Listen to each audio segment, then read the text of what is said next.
What's going on, guys? Welcome to the channel. I'm MD Creekmore, and if this is your first time here and you like videos about prepping, homesteading, survival, and related issues, then be sure to subscribe and turn on notifications to be notified each time that I upload a new video. A few months ago, I think it's like 3 or 4 months ago, I posted a video here on this channel talking about 12 things to do now before the November presidential election. And in that video, I mentioned about moving from a urban or suburban area to a more rural type area. And in that video, I unintentionally portrayed moving to the country or a rural type area as being all positive. And in reality, there's definitely some negatives to living in and moving to a more rural type area. That's what this video is about. I'm going to talk about a few of those negatives here right now. The first negative is roots. If you move from, say you've lived in the suburbs all of your life, you have family, you have friends, you have a network there, you know the area, you know everything about that area. If you pack up and leave from that area and move to a rural area now, you'll have no roots unless you have family here already or something like that. But if you just pack up and move, most likely you'll have no roots here, meaning you'll have no friends, you'll have no family, you'll have no network, you'll have no one to help you when things go bad. You'll be on your own, and you'll be looked at as an outsider, and that's not a good position to be in during a major SSTF type of event. You want to have those roots, you want to have those friendships, you want to have those connections to be able to survive and to have a support network to have help when you need it. And if you had moved from the urban or suburban areas to a more rural type area several years ago, then you would have had time to develop and establish those roots. But if you move now, you're not going to have time to establish those roots and to build those connections. So you'll essentially be on your own. So that's a big negative when it comes to moving to the country or rural type areas. Another downside that a lot of people fail to realize is the lack of jobs. And if you do find a job, the low pay. Take here for example. Most jobs here are minimum wage to about $8.50 an hour.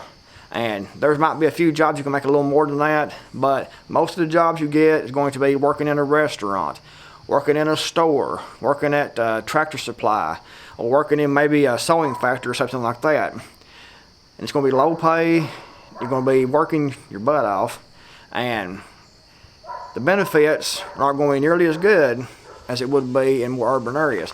And this is going to be multiplying, I think, as the economy gets worse. The economy is bad now, and there's not a whole lot of jobs here now, and the ones that are low paying.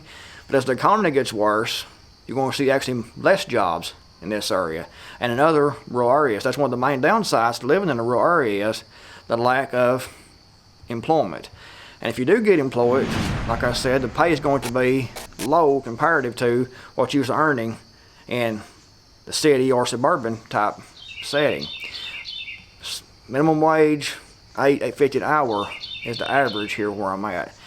Plus, trying to get a job, if you fill out an application and there's one position open and you're competing with several locals for this job, they're going to give the job most likely to the local, especially if the job is anything worth having.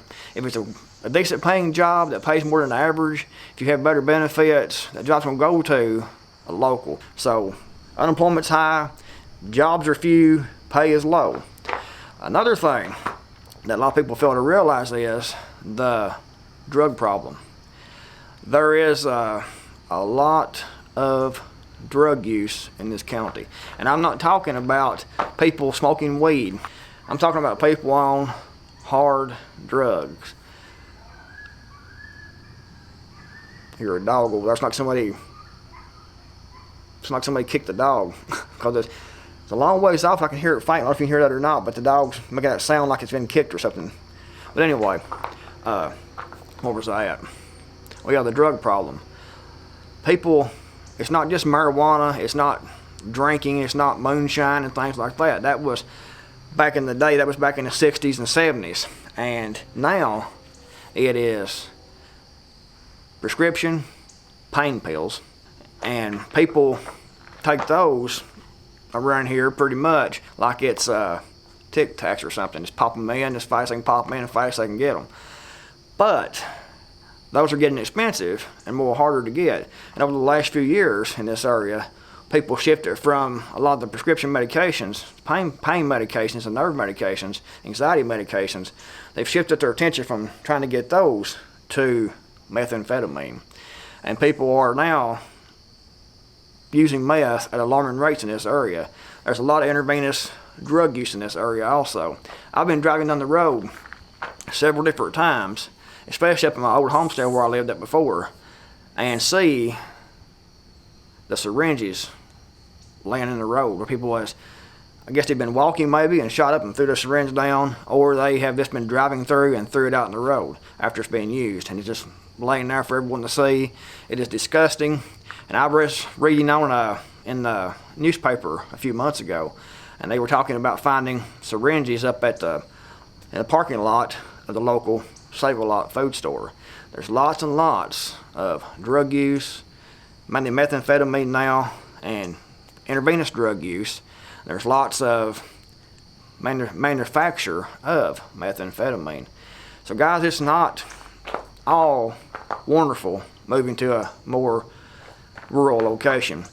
Now different places might be different, but I'm sure they all suffer from a lot of the same negatives like unemployment, low paying jobs, drug use, and things like that. Another thing I see in this county is every so often we'll have a theft ring going on, whereas people will be, for 2 or 3 months, there'll be a couple of people usually, and they'll be breaking in the houses, stealing things. They'll be breaking in the storage buildings, stealing things. And they'll usually focus on like ATVs or tools or guns, because those things are all easy to sell.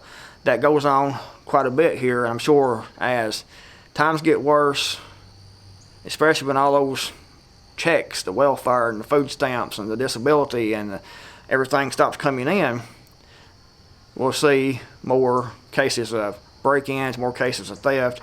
We'll have our own problems here, whereas the people in the urban areas have their own problems also. So guys, it's not just all wonderful moving out to a more rural area. There's definitely a lot of negatives, and you need to know those negatives before moving to a rural area. Some people will make it, some people won't. Some people make it in the city, in the urban areas. Some people won't. Like I said, it's pretty much a toss-up. Like I said in my last video a few days ago, that no matter how much you do, how much you plan, you still might not make it. Just like moving to the rural areas, it might increase your chances of actually surviving, and it might not. There's no way of knowing for sure, so you have to make up your own decisions about what you need to do your own research. I don't want people to leave their suburban homes where they have family, where they have jobs, where they have everything that they need, to move to a rural area and have to be disappointed when they get here. But anyway guys, if you enjoyed the video, get a thumbs up. If you like videos about prepping, homesteading, survival, then please subscribe and turn on notifications notified each time that I upload a new video. Also, check down the first pinned comment.